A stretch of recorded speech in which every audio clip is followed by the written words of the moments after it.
Hello दोस्तों, welcome to connect to exam. I hope आप लोग अच्छे होंगे और आप लोग की भी पढ़ाई चल रही होगी। तो हम आप लोगों को फिजिक्स पढ़ा रहे हैं, तो आप लोग जानते ही होंगे। तो फिजिक्स में आपका बहुत दिन से क्लास नहीं हो पा रही थी, तो आज हम आज का आपका भी क्लास अब कंटिन्यू करते हैं। तो इस हम आप लोग को पढ़ा रहे थे ग्रेविटेशनल गुरुत्वाकर्षण। तो गुरुत्वाकर्षण में हम आप लोग को क्या क्या बताए थे। न्यूटन न्यूटन के गुरुत्वाकर्षण का नियम जो बताए थे, वो फार्मूला हुआ था। आप लोग क्या होता है, आप लोग ध्यान दीजिएगा। गुरुत्वाकर्षण बल F बराबर क्या होता है, F बराबर जी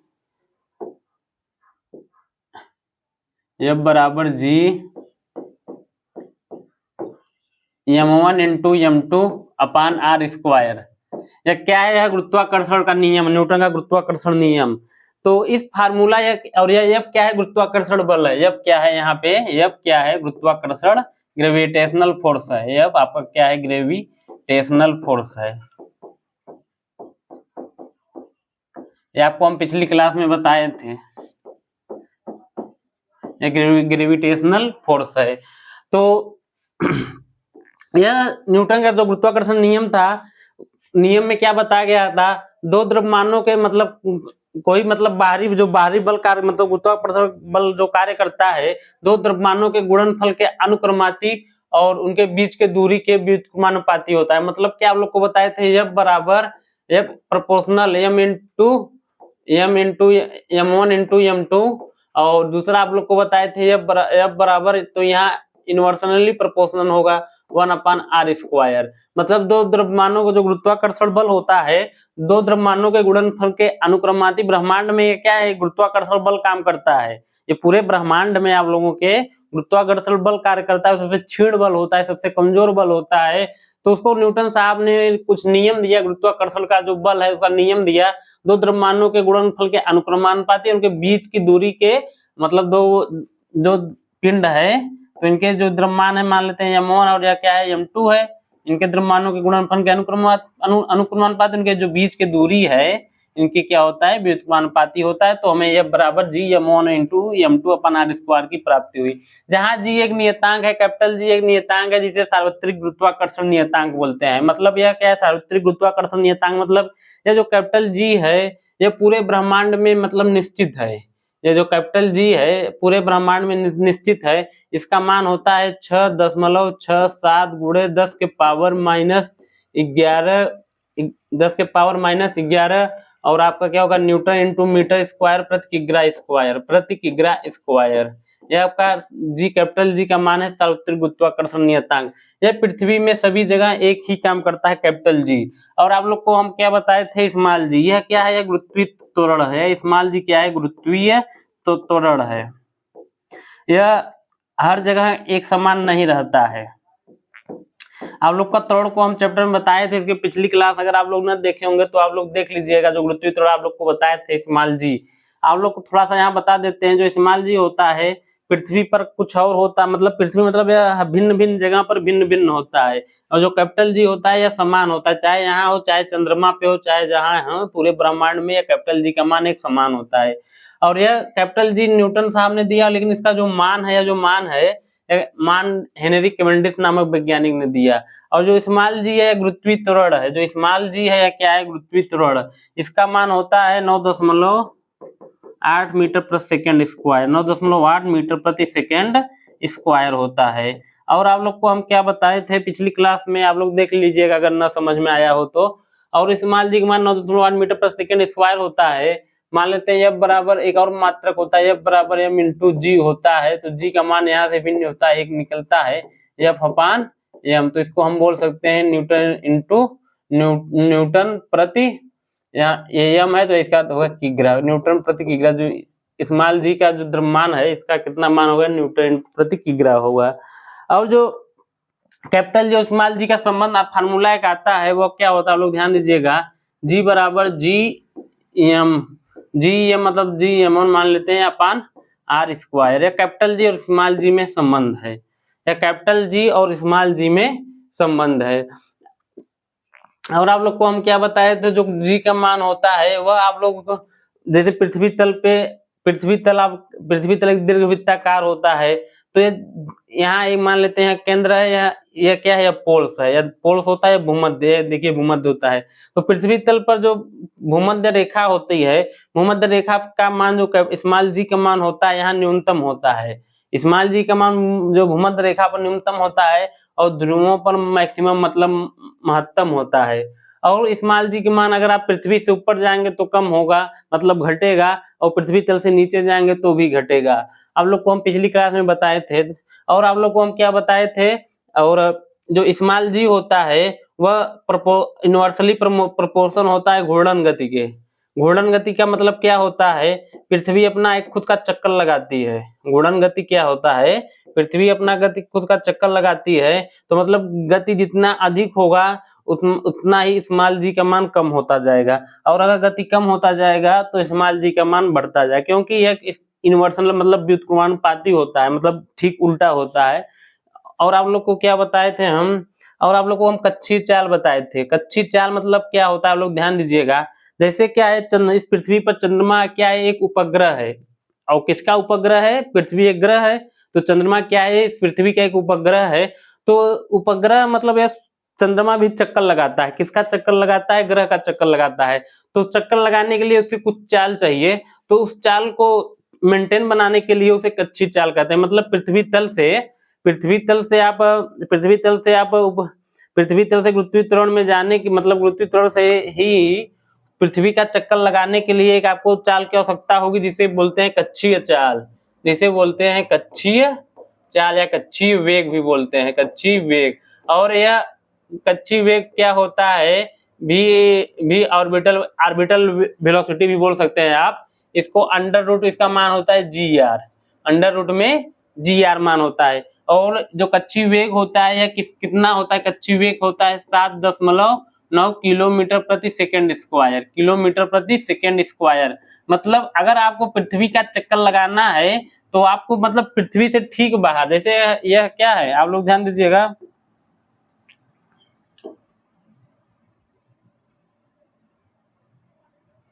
यह आपका क्या है, पृथ्वी है, यह आपका पृथ्वी है। तो पृथ्वी से आपको चक्कर लगाना है, आप लोग ध्यान दीजिएगा। अब आपको पृथ्वी का चक्कर लगाने के लिए आपको चाल की आवश्यकता होगी। तो चाल की आवश्यकता होगी तो वह कौन सी चाल है, कक्षीय चाल, ऑर्बिटल वेलोसिटी आप उसे बोल सकते हैं इंग्लिश में, ऑर्बिटल वेलोसिटी, ऑर्बिटल वेलोसिटी।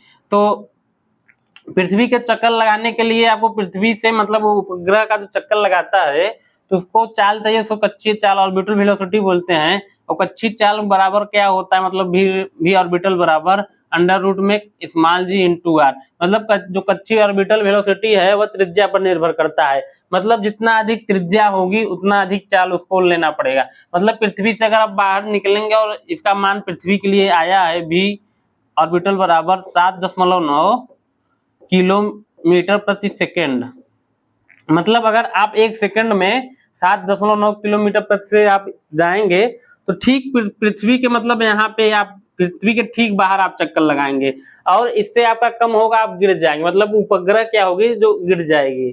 तो आपको इतना वेग मेंटेन करके रखना ही पड़ेगा कम से कम। इसके ठीक आप ऊपर जाने के लिए आपको अपना वेग बढ़ाना होगा, तो आप उस पर पृथ्वी का क्या लगाएंगे, चक्कर लगाएंगे। यह आपका ऑर्बिटल वेलोसिटी होता है। एक होता है पलायन वेग, क्या होता है, पलायन वेग। आप लोग को हम पिछली क्लास में बताए थे पलायन वेग। यह क्या होता है पलायन वेग, आप लोग ध्यान दीजिएगा। पलायन वेग यह होता है कि भी बराबर होता है अंडर रूट में 2g_r, भी बराबर अंडर रूट में 2g_r। जैसे क्या है कि यह चंद्रमा क्या है, एक उपग्रह है, पृथ्वी का क्या लगा रही है, चक्कर लगा रही है। तो पृथ्वी का चक्कर लगाते हैं गुरुत्वीय क्षेत्र में ही होता है, जो चक्कर लगा रही है या किस पर, गुरुत्वीय क्षेत्र में ही लगा रही है। जैसे गुरुत्वीय क्षेत्र से वो बाहर निकल जाएगी तो वह क्या हो जाएगी, पलायन वेग होगा, कभी भी पृथ्वी पर वापस गुरुत्वीय क्षेत्र में या कभी भी गुरुत्वीय क्षेत्र के अंतर्गत नहीं आएगी, वो आपका होता है पलायन वेग होता है, स्कोप वेलोसिटी। तो यह अंडर रूट में 2g_r होता है, पृथ्वी के लिए एक पलायन वेग होता है। आप लोग ध्यान दीजिएगा, पलायन वेग 11.2 किलोमीटर प्रति सेकंड। अगर आप एक सेकंड में 11.2 किलोमीटर प्रति सेकंड से आप होंगे तो आप मतलब पृथ्वी के जो गुरुत्वीय क्षेत्र है उससे आप बाहर निकल जाएंगे और कभी पृथ्वी पर नहीं आएंगे। मतलब कि यह होता है कि आप पृथ्वी गुरुत्वीय क्षेत्र से बाहर निकल गए तो आप पृथ्वी पर कभी वापस नहीं आएंगे। और कक्षीय वेग और पलायन वेग में आप लोग को संबंध बताए थे, जो आप लोग ध्यान दीजिएगा, जो v पलायन वेग बराबर क्या होगा, अंडर रूट में 2, अब मतलब कि कक्षीय पलायन वेग और कक्षीय वेग का अंडर रूट 2 गुना हो सकता है, ऐसे आप बोल सकते हैं। यह कक्षीय वेग और पलायन वेग का संबंध है। तो इतना आप लोग को हम पिछली क्लास में बताए थे। तो चलिए हम आज आपका मतलब कि इसी चैप्टर में आज एक और क्लास है जो थियरी से रिलेटेड है, और उसके बाद हम आप लोग को क्वेश्चन लाएंगे, तो आप लोग ध्यान दीजिएगा। तो चलते हैं आज नया टॉपिक देखते हैं, क्या है नया टॉपिक। देखिए, जो ग्रह है, ग्रह संबंधित क्या दिया गया, नियम दिया गया। ग्रह से संबंधित क्या दिया गया, नियम दिया गया। तो ग्रहों से गति के संबंधित केपलर नामक वैज्ञानिक हैं, इन्होंने क्या दिया, ग्रह के संबंधित 3 नियम दिए हैं। ग्रह से संबंधित जो ग्रह पृथ्वी का जो ग्रह क्या है, अब देखिए बुध शुक्र, ये सूर्य क्या होता है, एक जगह स्थिर होता है। देखिएगा क्या है, सूर्य है, सूर्य के चारों ओर, ये आप लोग ध्यान दीजिएगा, ये आप लोग को बताते हैं। ये देखिए सूर्य एक जगह स्थित होता है, एक सूर्य एक प्रकार क्या है, तारा है। सूर्य एक प्रकार का क्या है, तारा है, स्टार है, और इसके चारों ओर क्या करते हैं, ग्रह चक्कर लगाते रहते हैं। जैसे बुध शुक्र पृथ्वी बृहस्पति मंगल, यह सब क्या है, यह सब ग्रह है, किसका चक्कर लगाते हैं, सूर्य का चक्कर लगाते हैं। तो इन्हीं से रिलेटेड केपलर नामक वैज्ञानिक ने एक सिद्धांत दिया, मतलब साइंटिफिक नियम दिया, यह कैसे चक्कर लगाते हैं। तो आइए हम देखते हैं, एग्जाम में इंपॉर्टेंट क्वेश्चन यहाँ से बनता है। तो इनका 3 नियम है। केपलर साहब नामक वैज्ञानिक जो है, ग्रह से संबंधित 3 नियम दिए हैं। ग्रह से संबंधित क्या हुआ, 3 नियम दिए हैं। तो पहला नियम क्या है, आप लोग ध्यान दीजिएगा। पहला नियम क्या है, प्रत्येक ग्रह सूर्य की चारों ओर दीर्घवृत्ताकार कक्षा में परिक्रमा करते हैं। प्रत्येक ग्रह सूर्य के चारों ओर दीर्घवृत्ताकार में परिक्रमा करते हैं। सूर्य ग्रह की कक्षा की एक फोकस बिंदु पर स्थित होता है। सूर्य ग्रह कक्षा की एक फोकस बिंदु पर स्थित होता है। मतलब यह देखिए, यह क्या है, सूर्य है। यह क्या है, यह सूर्य है। सूर्य के चारों ओर क्या हो रहा है, आप लोग ध्यान दीजिएगा। सूर्य क्या है, सूर्य एक प्रकार, यह सूर्य है, और सूर्य के चारों ओर यह एक प्रकार मान लेते हैं यहाँ एक ग्रह है। तो देखिए ग्रह क्या है, सूर्य के चारों ओर क्या कर रहा है, चक्कर लगा रहा है। और सूर्य क्या है, एक फोकस बिंदु पर स्थित है। जो सूर्य है वह आपका एक फोकस बिंदु पर स्थित है। यह क्या है, सन है। यह आपका क्या है, सन है। यह आपका सन है, सूर्य है, और उसके चारों ओर क्या है, मान लेते हैं यहाँ एक ग्रह है, यहाँ एक ग्रह है। तो जो सूर्य के चारों ओर, मतलब सूर्य, पहला मतलब केपलर साहब नियम ने क्या कहा, जो सूर्य के चारों ओर दीर्घवृत्ताकार कक्षा में परिक्रमा करते हैं, तब सूर्य ग्रह की कक्षा के एक फोकस बिंदु पर स्थित होता है। तो आप लोग याद कर लीजिएगा, मतलब यह कहा गया कि सूर्य क्या होता है, सूर्य एक जगह स्थित होता है और उसके चारों तरफ ग्रह क्या है, दीर्घवृत्ताकार में। या देखिए सूर्य एक कक्षा पे फोकस पर स्थित होता है और चारों ओर दीर्घवृत्ताकार कक्षा में ग्रह क्या है, परिक्रमा करते हैं। चारों ओर क्या है, ग्रह इसके क्या करते हैं, परिक्रमा करते हैं। यही क्या है, केपलर का पहला नियम है। मतलब कि सूर्य अपनी एक जगह स्थिर है, सूर्य कहीं घूम नहीं रहा है, और उसके चारों ओर ग्रह क्या कर रहे हैं, परिक्रमा कर रहे हैं। और कौन सी मतलब कौन सा वहां दीर्घवृत्ताकार में परिक्रमा कर रहे हैं, कौन सी परिक्रमा कर रहे हैं, दीर्घवृत्ताकार में। तो एक केपलर का पहला नियम आएगा एग्जाम में कि पहला नियम क्या है, तो आप लोग याद रहेगा तो आसानी से क्वेश्चन बना पाएंगे। पहला नियम क्या है, मतलब सूर्य अपनी एक जगह स्थिर रहता है, एक फोकस बिंदु पर, और उसके चारों ओर जो ग्रह हैं दीर्घवृत्ताकार में चक्कर लगाते हैं। यह क्या है, केपलर साहब का पहला नियम है।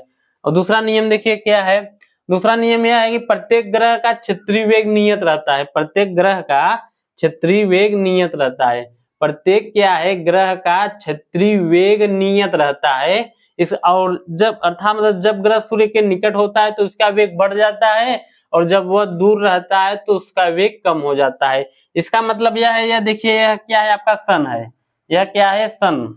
आप लोग ध्यान दीजिएगा, यह क्या है, देखिए सन है। यह क्या है, एक फोकस पर स्थित है। और यह देखिए मान लेते हैं एक ग्रह है। ग्रह ग्रह ग्रह क्या है, इसका चक्कर लगा रहा है। ग्रह क्या है, इसका चक्कर लगा रहा है।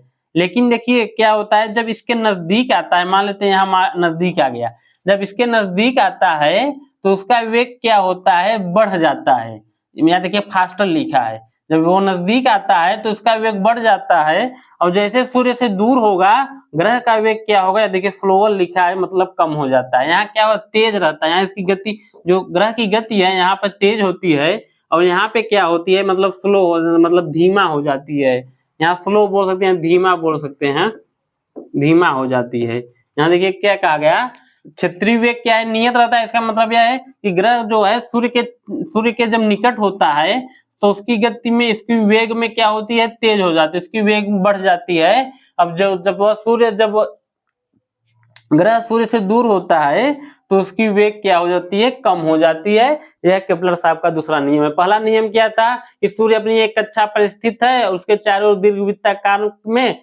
दीर्घवृत्ताकार में ग्रह क्या कर रहे हैं, चक्कर लगा रहे हैं। दूसरा नियम यह है कि जब ग्रह सूर्य के निकट आता है तो उसकी वेग क्या होती है, बढ़ जाती है, और जब वह ग्रह सूर्य से दूर रहता है तो उसकी वेग क्या होती है, कम हो जाती है। उसकी वेग क्या होती है, कम हो जाती है। यह क्या है, केपलर साहब का दूसरा नियम है।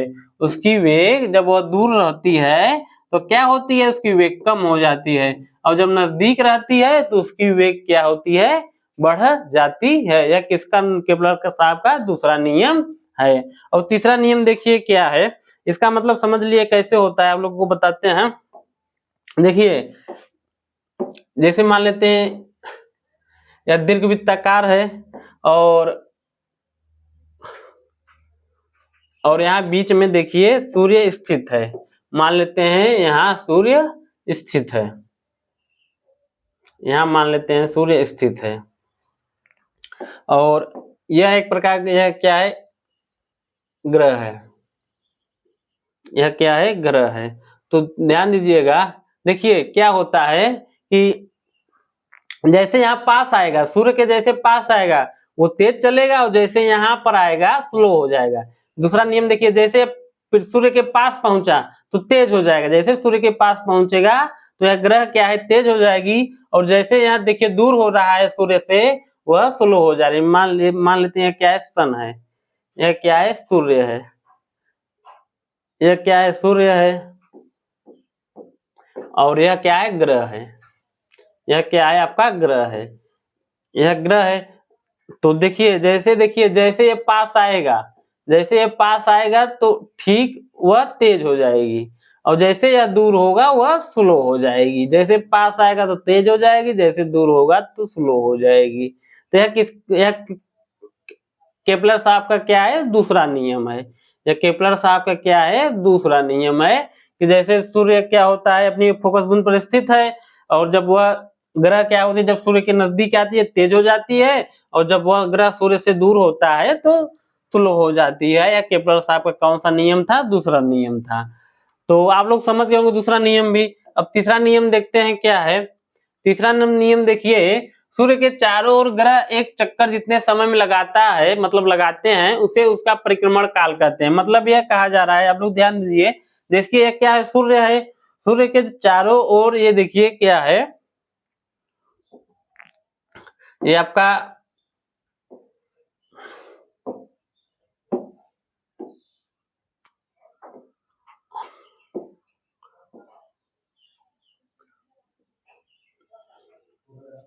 ये आपका ध्यान दीजिएगा, ये आपका क्या है, सूर्य है, सूर्य के चारों ओर ग्रह क्या कर रहे हैं, चक्कर लगा रहे हैं। तो जितना समय लगेगा इस चक्कर लगाने में, जितना इस ग्रह को समय लगेगा उसे उसका ग्रह का परिक्रमण काल कहते हैं। मतलब यहाँ से चला, जब यहाँ से चला ग्रह तो सूर्य से क्या हुआ, इस चक्कर लगा रहा है, तो इसे क्या कहते हैं, जो लिया गया समय है क्या है, परिक्रमण काल है। तो यही देखिए इसमें कहा जा रहा है, सूर्य के चारों ओर ग्रह का एक चक्कर लगाने में जितना समय लगता है उसे उसको क्या बोला जाता है, परिक्रमण काल बोला जाता है, उसे उसका परिक्रमण काल बोला जाता है। और लोग ध्यान दीजिएगा, जो सूर्य है, सूर्य के चारों ओर एक ग्रह क्या कर रहे हैं, चक्कर लगा, जितने समय में लगाता है उसे उसका क्या कहता है, परिक्रमण काल बोला जाता है। इसे टी से डिनोट करते हैं। और परिक्रमण काल का वर्ग मतलब टी का वर्ग ग्रह के सूर्य की औसत दूरी आर के घन के अनुक्रमानुपाती होता है। औसत दूरी आर के घन के अनुक्रमानुपाती होता है। इसका मतलब यह है कि जो टी का स्क्वायर होगा वह, उसकी औसत दूरी आर है, आर के क्या होगा, आर के घन के मतलब औसत दूरी के आर के घन के अनुक्रमानुपाती होता है, या केपलर साहब का तीसरा नियम है। तीसरा नियम क्या है कि परिक्रमण काल का टी का वर्ग और औसत दूरी आर के घन के अनुक्रमानुपाती होता है, मतलब उसके प्रोपोर्शनल होता है। औसत दूरी आर के क्या होता है, घन के प्रोपोर्शनल होता है। यही केपलर साहब का तीन नियम। पहला नियम क्या था, सूर्य अपनी एक कक्षा पर स्थित है, उसके चारों ग्रह क्या कर रहे हैं, चक्कर लगा रहे हैं, और कौन सा कार में दीर्घवृत्ताकार कक्षा में चक्कर लगा रहे हैं। और दूसरा नियम क्या था कि ग्रह क्या है, जो सूर्य का चक्कर लगा रही है, जब सूर्य के पास जाती है तो ग्रह का वेग तेज हो जाता है, और जैसे सूर्य से दूर होती है उस ग्रह का वेग क्या होता है, कम हो जाता है। और तीसरा नियम क्या है, सूर्य जो जो ग्रह है वह सूर्य का चक्कर लगाती है, तो ग्रह को एक चक्कर में लगने में लिया गया समय होता है, उसको परिक्रमण काल बोलते हैं, उसे परिक्रमण काल बोलते हैं। और परिक्रमण काल का वर्ग, परिक्रमण काल मतलब टी का वर्ग, और ग्रह सूर्य और ग्रह के औसत दूरी आर के घन के क्या होता है, अनुक्रमानुपाती होता है। यह क्या है, संबंध है। यह एग्जाम में क्वेश्चन बनेगा तो आप लोग एग्जाम में आसानी से कर पाएंगे। टी का वर्ग प्रोपोर्शनल आर का घन के अनुक्रमानुपाती होता है। और सूर्य से अधिक, मतलब आप लोग ध्यान दीजिएगा, सूर्य से अधिक दूरी ग्रहों का परिक्रमण काल भी अधिक होता है। तो यह क्या होता है, जो परिक्रमण काल होता है टी होता है, वह देखिए आर के अनुक्रमानुपाती है, तो किस पर निर्भर है, त्रिज्या पे निर्भर है। वह किस पर निर्भर है, औसत दूरी पे, मतलब औसत दूरी पे निर्भर है। मतलब जो ग्रह सूर्य के जितना नजदीक है उसका परिक्रमण काल उतना ही कम है, और जो ग्रह सूर्य से जितना दूर है और उसका मतलब परिक्रमण काल उतना ही अधिक है, मतलब वो उतना ही उसका जो चक्कर लगा रहे उसको और समय लगेगा। जैसे कहा गया सूर्य से अधिक दूरी ग्रहों का परिक्रमण काल भी अधिक होगा, मतलब सूर्य से जितना दूर ग्रह है तो उसको सूर्य का चक्कर लगाने में उसे उतना ही समय लगेगा, उतना मतलब अधिक समय लगेगा। जैसे सूर्य के निकट ग्रह बुध है, सूर्य के सबसे निकट कौन सा ग्रह है, बुध है। सूर्य के सबसे निकट कौन सा ग्रह है, बुध है। जो यह बुध है, यह परिक्रमण काल कितना दिन में करता है, 88 दिन में करता है, मतलब सबसे सूर्य के सबसे निकट है, तो यह बुध का, सूर्य का चक्कर जो बुध ग्रह है वह जल्दी लगा लेती है। कितने दिन में लगा लेती है, 88 दिन में लगा लेती है, 88 दिन में। और वहीं जो दूरस्थ ग्रह वरुण है, नेपच्यून है, वह परिक्रमण काल कितना दिन में करती है, 165 वर्ष में होता है। उसका परिक्रमण काल कितने दिन में होता है, 165 वर्ष में होता है। मतलब जितना जितना नजदीक होगी वो उतना परिक्रमण काल कम हो। जैसे यहाँ देखिए सूर्य है, सूर्य के चारों ओर क्या है, ये देखिए बुध शुक्र पृथ्वी मंगल बृहस्पति, ये सब क्या लिखे गए हैं, ग्रह हैं। यार देखिए सूर्य का क्या लगा रहे हैं, चक्कर लगा रहे हैं। जैसे ये जो जितना पास में है वह उतना कम समय में चक्कर लगाएंगे, और उतना कम समय में चक्कर लगाएंगे उतना कम समय लगेगा, उसका परिक्रमण काल कम होगा।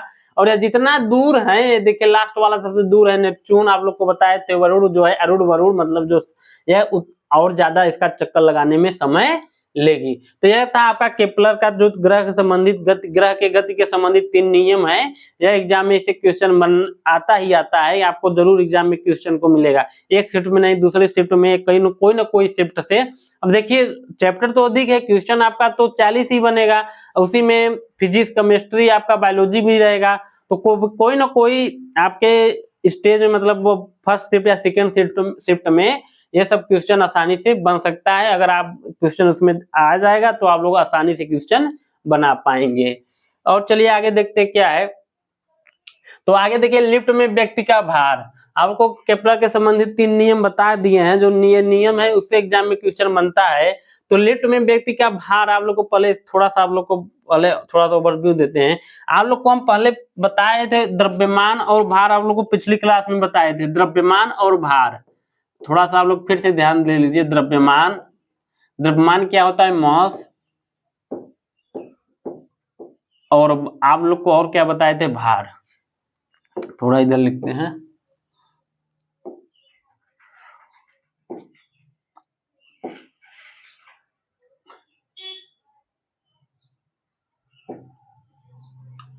थोड़ा सा आप लोग ध्यान दीजिए, थोड़ा सा आप लोग को बता रहे हैं। एक द्रव्यमान होता है, एक भार।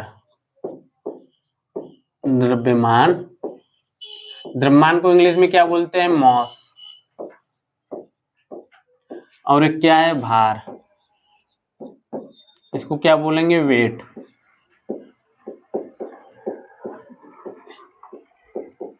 इसको भार और ये क्या है द्रव्यमान। देखिए जो द्रव्यमान होता है किसी वस्तु का द्रव्यमान और जड़त्व पर निर्भर करता है। जो किसी का वस्तु का द्रव्यमान होगा, आप लोग को हम पिछली क्लास में बताए थे, आप लोग जाएंगे तो, और जो द्रव्यमान होता है किसी वस्तु के जड़त्व पर निर्भर करता है। जितना अधिक द्रव्यमान होगा उस वस्तु का उतना अधिक जड़त्व होगा, मतलब उस वस्तु का उतना अधिक इनर्शिया होगा।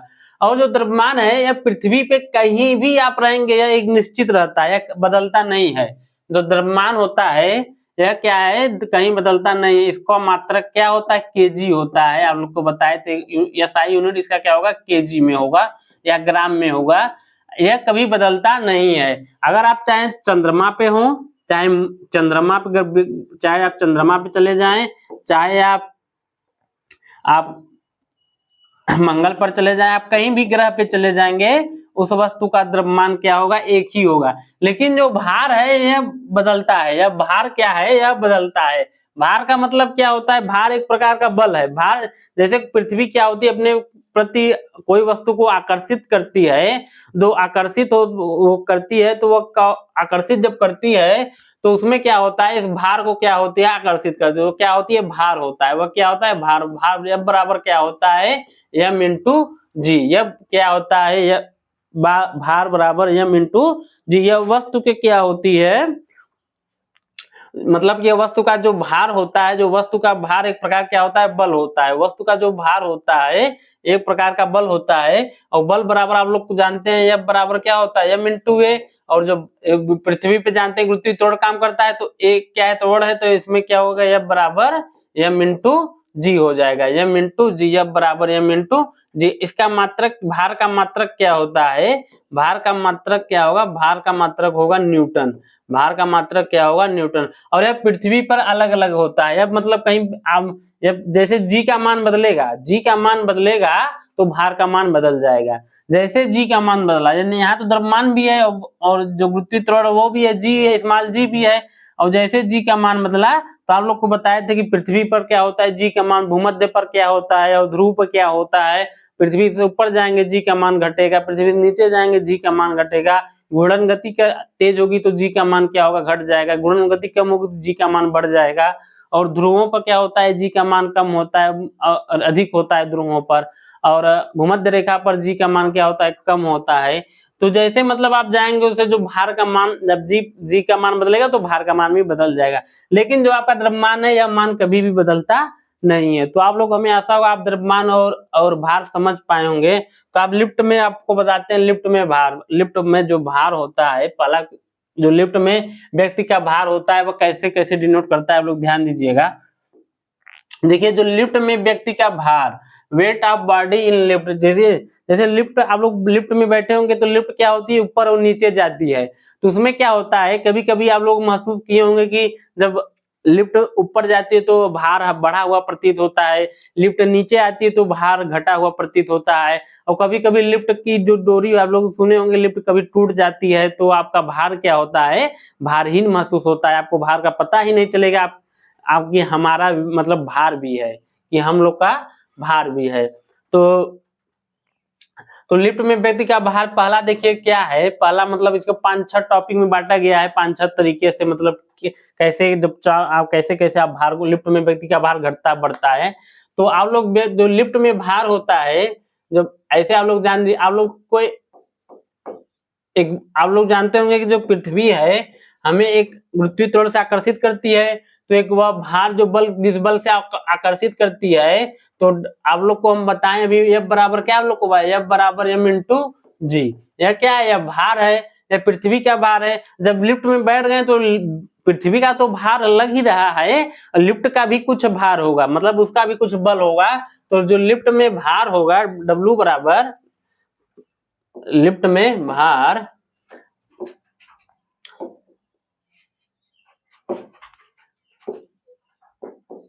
लिफ्ट में भार W बराबर mg plus ma, mg plus ma।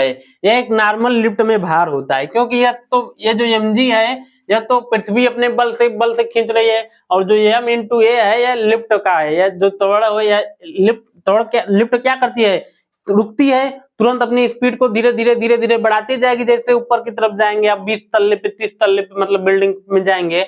और जो जी है एक नॉर्मल है तो जानते ही है, तो काम करता ही है, एक नॉर्मल है तो हमेशा ये जो स्मॉल जी है ये पृथ्वी पर काम करेगा ही करेगा। लेकिन जान लीजिए जब लिफ्ट का भार है, लिफ्ट के द्वारा लगाया गया बल है या पृथ्वी के द्वारा मतलब एक प्रकार का बल है, तो देखिए इसमें पहला क्या कहा जा रहा है, जब लिफ्ट एक समान वेग मतलब एक समान वेग से ऊपर या नीचे जाती है। देखिए लिफ्ट क्या होता है, या ऊपर जाएगी या नीचे जाएंगी, आप उसका यूज ऊपर जाने के लिए करेंगे या नीचे जाने के लिए करेंगे। जब एक समान वेग रहेगा, जब लिफ्ट का एक समान वेग रहेगा, मान लीजिए या कोई बिल्डिंग है, ये मान लेते हैं या कोई बिल्डिंग है, इस बिल्डिंग में लिफ्ट क्या है, ये मान लेते हैं लिफ्ट ऐसे लगा हुआ है, ये देखिए एक प्रकार का ऐसे लिफ्ट लगा हुआ है, ये एक प्रकार का लिफ्ट लगा हुआ है। लिफ्ट क्या होगी, या ऊपर नीचे की तरफ जाएगी या ऊपर की तरफ जाएगी, या नीचे जाएगी या ऊपर की तरफ जाएगी। तो जब वह समान वेग से जा रही हो, मान लेते हैं यहाँ लिफ्ट का वेग कितना है, यहाँ लिफ्ट 10 मीटर प्रति सेकंड के वेग से जा रही है, यहाँ लिफ्ट क्या है 10 मीटर प्रति सेकंड के वेग से एक नॉर्मल मान लेते जा रही है। और जैसे यहाँ पहुंची, यहाँ भी लिफ्ट 10 मीटर प्रति सेकंड के वेग से जा रही है, यहाँ भी लिफ्ट 10 मीटर प्रति सेकंड के वेग से जा रही है, तो इसे बोला जाएगा समान वेग, इसे बोला जाएगा समान वेग। यहाँ भी 10 है, यहाँ भी 10 है। जब समान वेग रहेगा तो त्वरण क्या होगा, शून्य होगा। जो ए का मान होगा वह शून्य होगा, जो ए का मान क्या होगा वह शून्य होगा, या ऊपर जाए या नीचे जाए, चाहे ऊपर जाइए। जब यहाँ भी 10 है, यहाँ भी 10 है, मान लेते हैं यहाँ भी 10 हो गया, यहाँ भी 10 ही है। जब आप ऊपर या नीचे जाएंगे तीनों जगह एक समान है, तो जो त्वरण ए का मान है वह हमें शून्य मिलेगा। वह हमें आप लोग को बताए थे वेग परिवर्तन की दर को क्या कहते हैं, शून्य। वेग परिवर्तन की दर को त्वरण कहते हैं। आप लोग को हम बताए थे ए बराबर क्या होता है, अंतिम वेग माइनस प्रारंभिक वेग अपान टी। जो अंतिम वेग है मान लेते हैं यहाँ से चली, यहाँ से चली तो मान लेते हैं अंतिम वेग है, और यहाँ पहुंची मान लेते हैं प्रारंभिक, यहाँ से चली यहाँ प्रारंभिक या अंतिम वेग, और अपान टी मान लेते हैं 2 सेकंड लगा होगा। तो यहाँ देखिए यहाँ मान शून्य आएगा, ए का मान क्या है, ऊपर से आप घटाएंगे तो शून्य हो जाएगा। तो यह क्या हो गया, शून्य हो गया। जो त्वरण का मान है यह शून्य हो गया। अब हो जाती तो इस दशा में व्यक्ति अपने भार में कोई परिवर्तन नहीं प्रतीत होता है।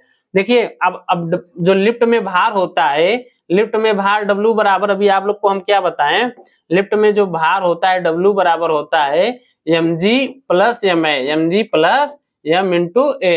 तो इसमें देखिए ए का मान क्या हो गया, शून्य हो गया, ए का मान क्या हो गया, शून्य हो गया, प्लस m इंटू यहाँ ए का मान शून्य रख देंगे तो हमें यहाँ क्या हो जाएगा mg।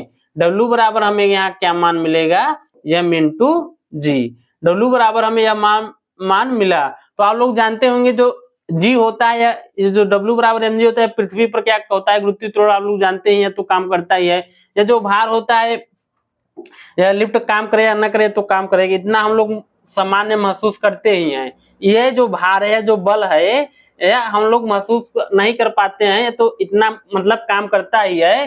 तो इसमें तो व्यक्ति के भार में इसमें क्या होगा, कोई परिवर्तन नहीं होगा। आप लिफ्ट में बैठे या न बैठे, आप चाहे कहीं भी हो, ये जो बल है W बराबर m इंटू जी, यह पृथ्वी पर हर जगह विराजमान है, पृथ्वी पर हर जगह विराजमान है। और जहां जी जैसा रहेगा वहां भार आपका वैसा होगा। तो आप लोग समझ गए होंगे कि अगर आप लिफ्ट में ऊपर की तरफ या नीचे की तरफ जा रहे हो और उसका वेग क्या है, लिफ्ट का समान है, तो आप लोग को अपने भार में कोई आप परिवर्तन नहीं होगा। उस जो लिफ्ट में जो व्यक्ति खड़ा या बैठा है अपने भार में कोई परिवर्तन महसूस नहीं करेगा। यह लिफ्ट में पहला नियम था। अब चलिए दूसरा नियम है। दूसरा नियम देखिए क्या है। दूसरा नियम यह है, जब लिफ्ट त्वरण ए से ऊपर जाती है तो लिफ्ट में स्थित व्यक्ति का भार बढ़ा हुआ प्रतीत होता है। आप लोग ध्यान दीजिए, आप लोग को भी हम बताए थे, जो यह क्या है, आप लोग को भी हम बताएं, यह लिफ्ट आप लोग को थोड़ा सा महसूस करिएगा। यह मान लेते हैं एक प्रकार का लिफ्ट है, यह एक प्रकार का है लिफ्ट है। अब लिफ्ट या ऊपर जाएगी या नीचे की तरफ जाएगी। अब इसमें देखिए कहा क्या जा रहा है, जब लिफ्ट त्वरण ए से ऊपर जाती है तो लिफ्ट में स्थित व्यक्ति का भार बढ़ा हुआ प्रतीत होता है। देखिए यहाँ ऊपर की तरफ जा रही है, लिफ्ट क्या है मान लेते हैं, इसमें सीधा मान लेते हैं, इसमें ऊपर की तरफ जा रही है। थोड़ा सा आप लोग ध्यान दीजिएगा, इसमें हम लोग को बताते हैं, थोड़ा ध्यान दीजिएगा। इसमें ये जो लिफ्ट है, यह लिफ्ट कहाँ जा रही है? ऊपर की तरफ जा रही है। यह लिफ्ट केवल ऊपर की तरफ जा रही है। मान लेते हैं यहाँ जब लिफ्ट चली होगी, यहाँ प्रारंभिक वेग क्या होगा? कुछ हुआ होगा, मान लेते हैं यहाँ 0 होगा। यहाँ प्रारंभिक वेग 0 है। और जैसे यहाँ पहुंची लिफ्ट, जैसे यहाँ लिफ्ट पहुंच गई, इसका वेग क्या हो गया? 10 मीटर प्रति सेकंड हो गया। 10 मीटर प्रति सेकंड हो गया। और यहाँ पे 0 मीटर प्रति सेकंड है। तो आप लोग को त्वरण क्या बताए थे पिछली क्लास में? आप लोग को बताए थे जो एक परिवर्तन की दर को त्वरण करते हैं v minus you upon T. तो v का मान यहाँ कितना है? 10 है। और u का मान प्रारंभिक वेग कितना है? 0 है अपान टी। तो a का यहाँ t मान लेते हैं 1 सेकंड, मान लेते हैं 1 सेकंड। तो यहाँ a का मान कितना आ गया? 10 आ गया। 10 मीटर प्रति सेकंड स्क्वायर। 10 मीटर प्रति सेकंड स्क्वायर। यहाँ a का मान 10 आ गया। और आप लोग को अभी हम क्या बताए थे? जो W बराबर क्या होता है? W बराबर mg प्लस m है। यह लिफ्ट में क्या है? भार है। यह लिफ्ट में क्या है? टोटली भार है। यह लिफ्ट में टोटल क्या है? व्यक्ति का भार है। तो लिफ्ट में इसमें देखिए mg तो काम कर ही रहा है, तो m हम इसमें कॉमन ले लेते हैं। m क्या करते हैं? कॉमन ले लेते हैं। m आपका क्या है? कॉमन हो गया। तो g plus a, g plus a। तो देखिए क्या होता है, तो इसमें देखिए जब a ऐड हो गया, पहले ये तो mg क्या हो, हम लोग के नॉर्मली ये तो काम कर ही रहा है। इसमें जब a भी ऐड हो गया, तो इस स्थिति में व्यक्ति का भार क्या होगा? बढ़ा हुआ प्रतीत होगा। इस स्थिति में क्या होगा? व्यक्ति का भार बढ़ा हुआ प्रतीत होगा। पहले नियम में क्या था? केवल W बराबर क्या था? W बराबर आप लोग को पहले नियम में आप लोग को हम बताएं, W बराबर m इंटू जी था, m इंटू जी। तो इसमें क्या था? कोई भार मतलब कोई परिवर्तन नहीं हुआ। जो व्यक्ति का जो भार था उसमें कोई परिवर्तन नहीं हुआ, क्योंकि W बराबर mg था। और ये दूसरे नियम में क्या हुआ कि जब लिफ्ट क्या हुआ, एक त्वरण पा गई, एक एक्सेलरेशन पा गई, तो उसमें क्या हो? भार में क्या हो गई? इसमें बढ़ोतरी हो गई। भार में क्या हो गई? बढ़ोतरी हो गई। तो इस व्यक्ति में जो व्यक्ति है वो भी अपना भार क्या होगा? बढ़ा हुआ प्रतीत होगा। मतलब जब लिफ्ट आप लोग महसूस करेंगे, जब लिफ्ट में बैठेंगे, जब चलेगी ऊपर जाएगी, तो आप आपको अपना भार क्या होगा? हल्का सा बढ़ा हुआ महसूस करेंगे। यह क्या है? लिफ्ट का दूसरा नियम है। चलिए तीसरा नियम देखिएगा। तीसरा नियम क्या है? ध्यान दीजिएगा। जब लिफ्ट त्वरण A से नीचे आती है, तो इस दशा में व्यक्ति का आभासी भार घटा हुआ प्रतीत होता है। तो आप लोग ध्यान दीजिए, इसमें क्या होता है? अब इसमें क्या है? लिफ्ट नीचे की तरफ आ रही है।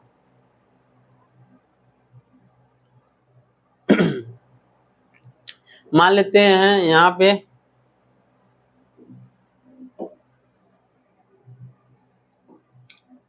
इसमें क्या है? लिफ्ट नीचे की तरफ आ रही है। तो जब लिफ्ट नीचे की तरफ आएगी, तो यहाँ कुछ वेग होगा। मान लेते हैं यहाँ ऊपर होगा 0, यहाँ पहुंच गया 10 आ गया। तो यहाँ कुछ आपको इसमें त्वरण मिलेगा मतलब यहाँ मान लेते हैं 10 मिल गया। तो अभी आप लोग को हम क्या बताएं,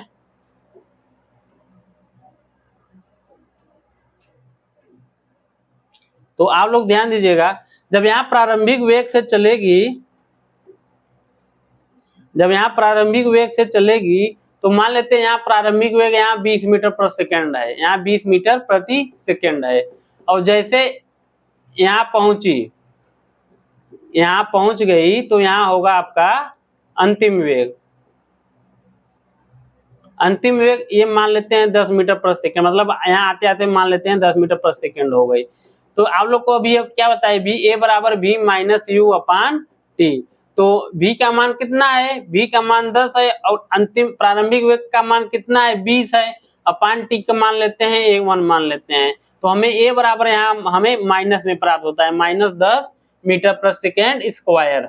-10 मीटर प्रति सेकेंड स्क्वायर प्राप्त होता है। तो अभी आप लोग को हम क्या बताएं? W बराबर क्या होता है? mg plus m into a। यह क्या है? किसी व्यक्ति का लिफ्ट में भार होता है। तो इसमें ध्यान दीजिएगा।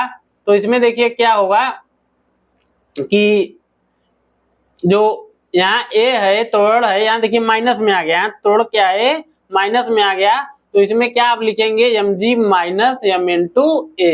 mg minus m into a. तो इसमें क्या होगा, इसमें जो व्यक्ति है इस दशा में जो व्यक्ति का जो भार होगा, आभासी भार घटा हुआ प्रतीत होगा। आप लोग जानते हैं W बराबर क्या होता है, m इंटू जी।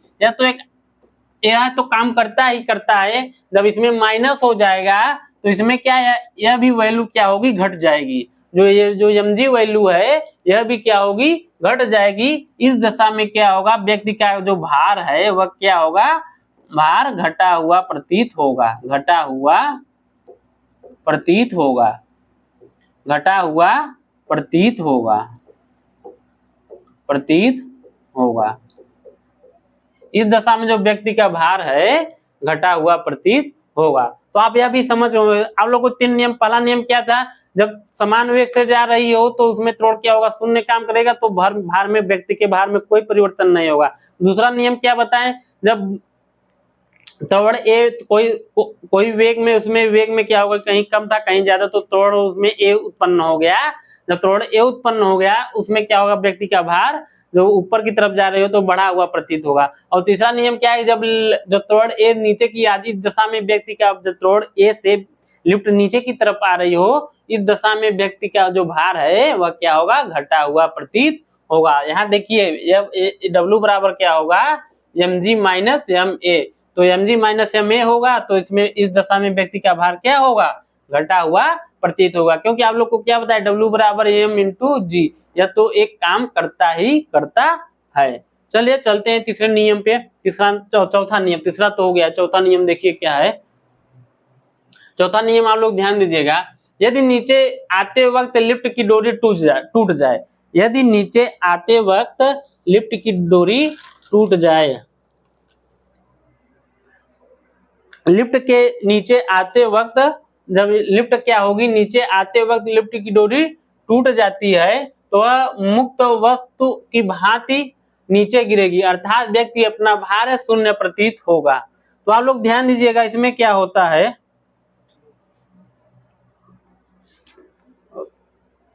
इसमें देखिए आप लोग ध्यान दीजिएगा इसमें क्या होता है, रुको,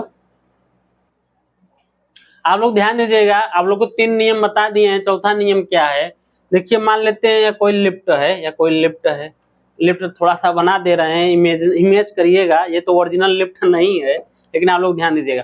देखिए क्या है, जब लिफ्ट क्या है, लिफ्ट की डोरी टूट जाए, लिफ्ट की डोरी टूट जाएगी, कब टूटेगी, जब लिफ्ट ऊपर से नीचे आ रही हो या लिफ्ट ऊपर की तरफ जा रही हो। मान लेते हैं लिफ्ट यहाँ पे पहुंच गई है, लिफ्ट यहाँ पे पहुंच गई है, और लिफ्ट की डोरी क्या हो गई, टूट गई, लिफ्ट की डोरी टूट गई, तो लिफ्ट कहाँ आएगी, नीचे की तरफ ही आएगी। लिफ्ट कहाँ आएगी, नीचे की तरफ आएगी। जब नीचे की तरफ आएगी, आप लोग जानते हैं जो लिफ्ट में व्यक्ति का मान एक जो भार होता है, W बराबर क्या होता है, W बराबर mg plus M A, mg plus M A. तो क्या होगा, जब लिफ्ट की डोरी टूट जाएगी तो लिफ्ट काम करना बंद हो जाएगा। जो उसमें मैकेनिकल प्रोसेस होता है, जो लिफ्ट है, जब लिफ्ट की जो उसमें डोरी है वह टूट जाएगी तो मैकेनिकल प्रोसेस वो काम करना बंद कर देगी। जब काम करना बंद कर देगी, जो गुरुत्वीय त्वरण है वह ए बराबर जी, जो लिफ्ट का त्वरण है वह गुरुत्वीय त्वरण के बराबर हो जाएगा। जो लिफ्ट का त्वरण है, आप लोग ध्यान दीजिएगा, जो लिफ्ट का क्या है, लिफ्ट का त्वरण है, लिफ्ट का त्वरण आपके गुरुत्वीय त्वरण के बराबर हो जाएगा, बराबर गुरुत्वीय त्वरण, बराबर गुरुत्वीय त्वरण, गुरुत्वीय त्वरण आपके क्या है, गुरुत्वीय त्वरण के क्या होगा, बराबर हो जाएगा,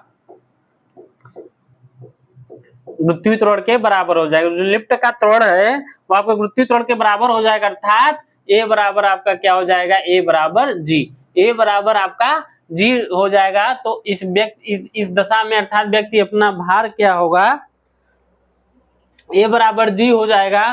तो जो आप लोग जानते ही हैं, जब ए बराबर जी हो जाएगा तो यहाँ क्या होगा कि जब डोरी जब टूटेगी तो प्रारंभिक कुछ वेग होगा, कुछ अंतिम वेग होगा। तो इसमें जी क्या होगा, जो ए है वह क्या हो जाएगा, माइनस में हो जाएगा। ए क्या होगा, माइनस में हो जाएगा, तो माइनस जी हो जाएगा। ए क्या होगा, माइनस जी हो जाएगा, तो m g minus m into g हो जाएगा। तो यह डब्ल्यू बराबर क्या हो जाएगा, शून्य हो जाएगा। तो इस दशा में व्यक्ति अपना भार क्या होगा, शून्य प्रतीत होगा। इस दशा में जो गुरुत्वीय त्वरण है वह भी काम करना बंद कर देगी और वह अर्थात व्यक्ति अपना भार क्या होगा, शून्य प्रतीत होगा।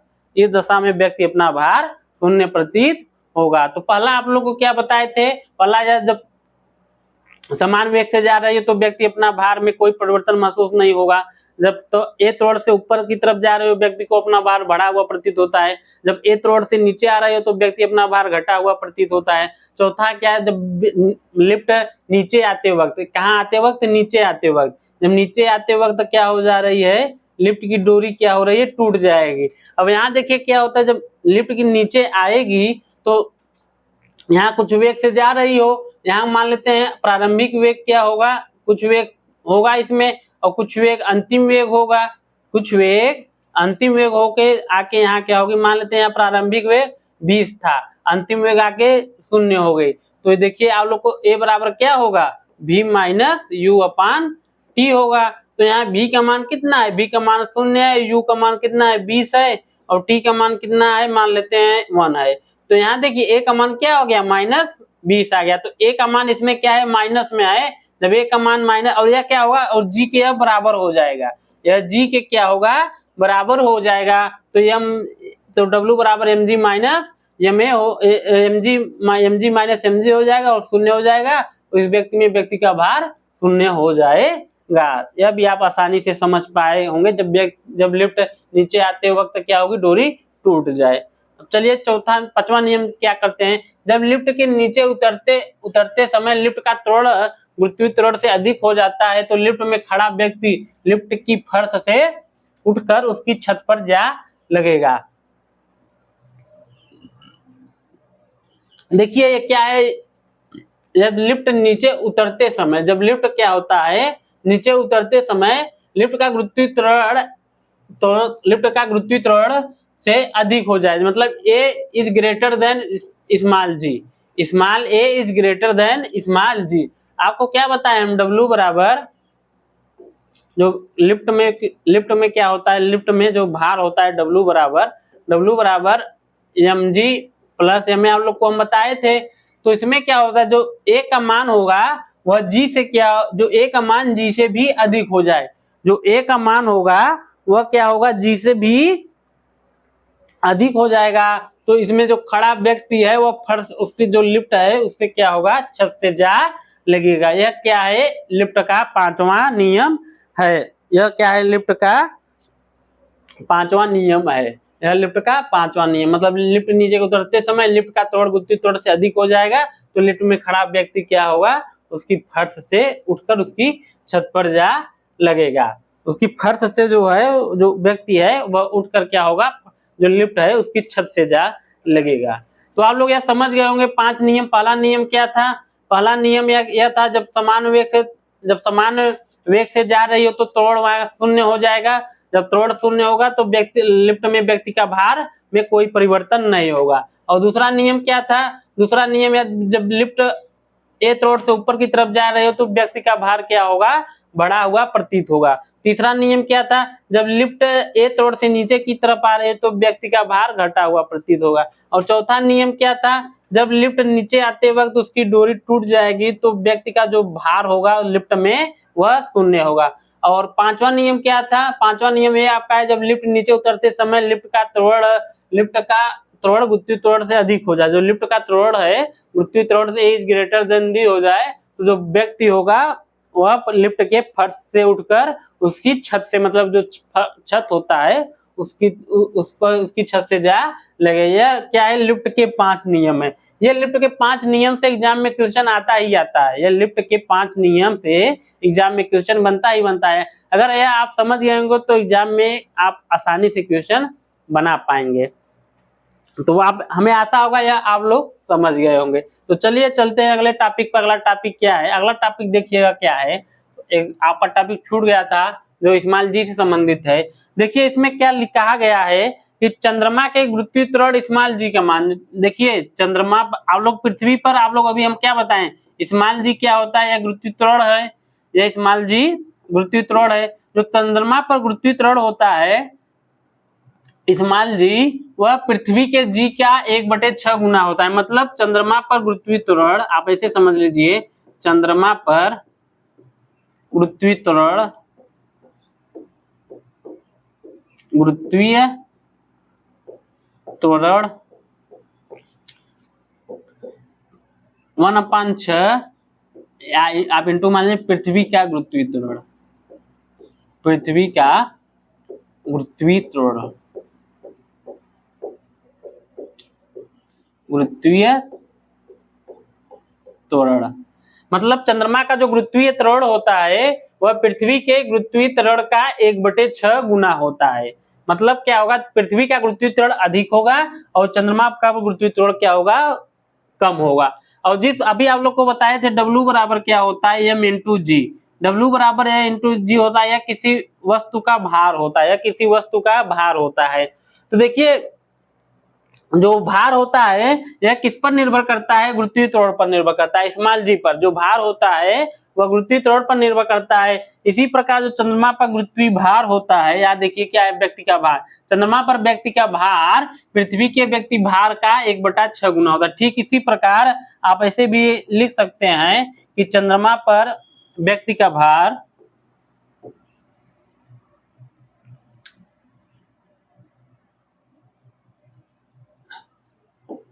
आप लोग ध्यान दीजिएगा, आप ऐसे भी लिख सकते हैं, चंद्रमा पर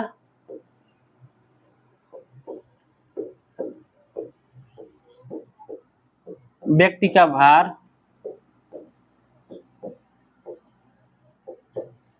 बराबर 1/6 गुणे पृथ्वी पर व्यक्ति का भार, पृथ्वी पर व्यक्ति का भार, व्यक्ति का भार। इनसे क्वेश्चन बनता है, ऐसे क्वेश्चन आ जाएगा, पृथ्वी पर व्यक्ति का भार इतना है तो चंद्रमा पर व्यक्ति का भार कितना होगा, और चंद्रमा पर व्यक्ति का भार इतना है तो पृथ्वी पर व्यक्ति का भार होगा। मान लेते हैं जैसे आप लोग एग्जाम क्वेश्चन जैसे आ गया कि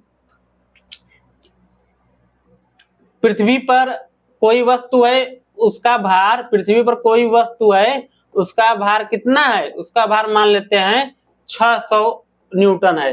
जो भार का मात्रक होता है वह न्यूटन होता है। पृथ्वी पर कोई वस्तु है उसका भार 600 न्यूटन है, तो उस चंद्रमा पर उस वस्तु का भार कितना होगा। तो अभी आप लोग को क्या बताया, जो चंद्रमा पर जो वस्तु का भार होगा, मान लेते हैं चंद्रमा पर वस्तु का भार, यह चंद्रमा पर पूछा जा रहा है, तो उसका वस्तु का भार कितना होगा, पृथ्वी के भार का 1/6 गुना होगा, पृथ्वी के भार का 1/6 गुना होगा।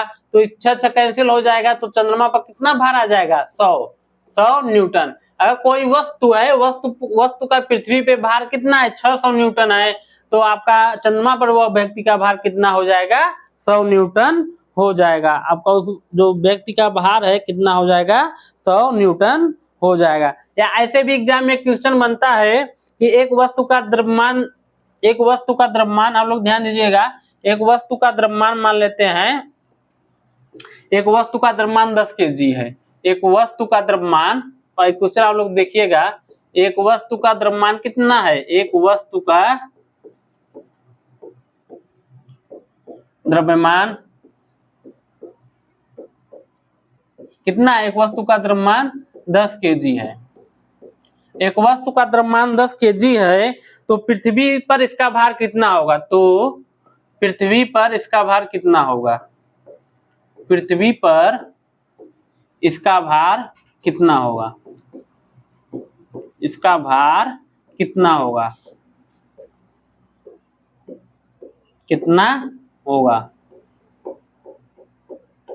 और स्मॉल जी बराबर क्या होता है, 9.8 मीटर पर सेकेंड स्क्वायर मान लेते दिया है।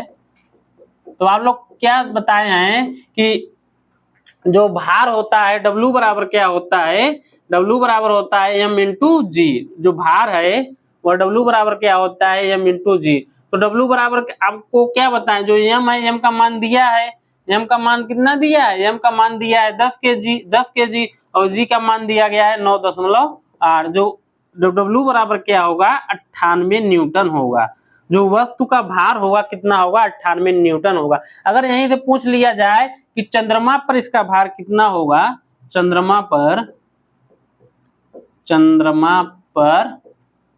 वस्तु का भार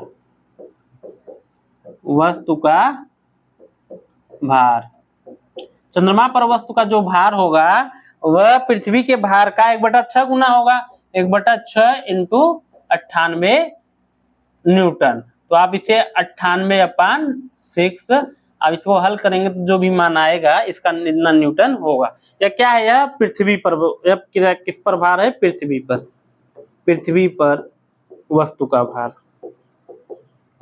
पृथ्वी पर वस्तु का भार है।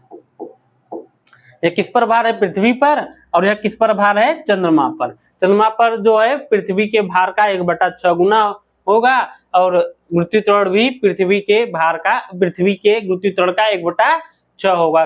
कौन, चंद्रमा पर। तो आज आपका यहीं तक क्लास था। तो आप लोग समझ गए होंगे कि हम आप लोग को थोड़ा बता देते हैं, क्या क्या आप लोग को बताए हैं कि ग्रह से संबंधित आपसे एग्जाम में क्वेश्चन पूछा जाएगा कि ग्रह से संबंधित कौन से वैज्ञानिक ने नियम दिया। ग्रह के गति से संबंधित केपलर नामक वैज्ञानिक ने ग्रह के गति से संबंधित नियम दिया। तो पहला नियम क्या था, सूर्य अपनी एक फोकस पर स्थित रहता है, उसके चारों तरफ ग्रह क्या करते हैं, चक्कर लगाते हैं। और दूसरा नियम क्या बताए थे कि जो ग्रह होता है, कि ग्रह जब सूर्य से नजदीक रहता है तो उसकी वेग में क्या होती है, उसका वह तेजी से चाल चलती है। जब वह ग्रह पृथ्वी सूर्य से दूर होता है तो उसका वेग क्या होता है, कम होता है। तीसरा नियम क्या था कि जब पृथ्वी जो ग्रह होता है सूर्य का जो चक्कर लगाती है, एक चक्कर लगाएगी तो उसको कुछ समय लगेगा, उस समय को क्या कहते हैं, परिक्रमण काल कहते हैं। और मतलब यह कि परिक्रमण काल का वर्ग औसत दूरी आर के घन के क्या होता है, अनुक्रमानुपाती होता है। और यह आपका ग्रह के गति से संबंधित केपलर द्वारा 3 नियम दिए थे। और लिफ्ट से संबंधित आपको 5 नियम बताएं कि जब लिफ्ट ऊपर जाए, जब लिफ्ट में समान वेग से जाएंगे तो क्या होगा, जो व्यक्ति का भार होगा वह कोई परिवर्तन नहीं होगा। जब लिफ्ट एक तोड़ से ऊपर की तरफ जाएगा व्यक्ति का भार बढ़ा हुआ प्रतीत होगा। जब लिफ्ट एक तोड़ से नीचे की तरफ आएगा तो व्यक्ति का भार घटा हुआ प्रतीत होगा। और जब लिफ्ट क्या होगा कि उसकी डोरी टूट जाए तो व्यक्ति का भार 0 होगा। और जब लिफ्ट क्या होगा कि लिफ्ट का गुरुत्वीय त्वरण से अधिक हो जाए तो लिफ्ट जो व्यक्ति है उसमें बैठा है वो फर्श से अलग से लिफ्ट की छत से जा लगेगा। और आपको हम क्या बताएं कि, और आप लोग ध्यान दीजिएगा इसमें, और आप लोग को हम क्या बताएं कि जो चंद्रमा पर गुरुत्वीय त्वरण है, चंद्रमा पर गुरुत्वीय त्वरण पृथ्वी के गुरुत्वीय त्वरण क्या होगा, 1/6 गुना होगा। या आप ऐसे भी बोल सकते हैं चंद्रमा पर किसी वस्तु का भार पृथ्वी के वस्तु के भार का 1/6 गुना होता है। तो इससे रिलेटेड क्वेश्चन हम आपको अब अगली क्लास में 2-3 क्लास आपका जो क्वेश्चन रहेगा, जो PYQ पर आधारित क्वेश्चन है, तो आप उस क्वेश्चन को बना लेंगे तो इसी आधारित आपको एग्जाम में भी क्वेश्चन देखने को मिलेगा। तो चलते हैं, मिलते हैं अगली क्लास में। और हमारे चैनल को अगर आप नए हो तो सब्सक्राइब करिए, और पुराने हो तो हमारे चैनल को लाइक एंड शेयर करिए। चलिए मिलते हैं अगली क्लास में, धन्यवाद।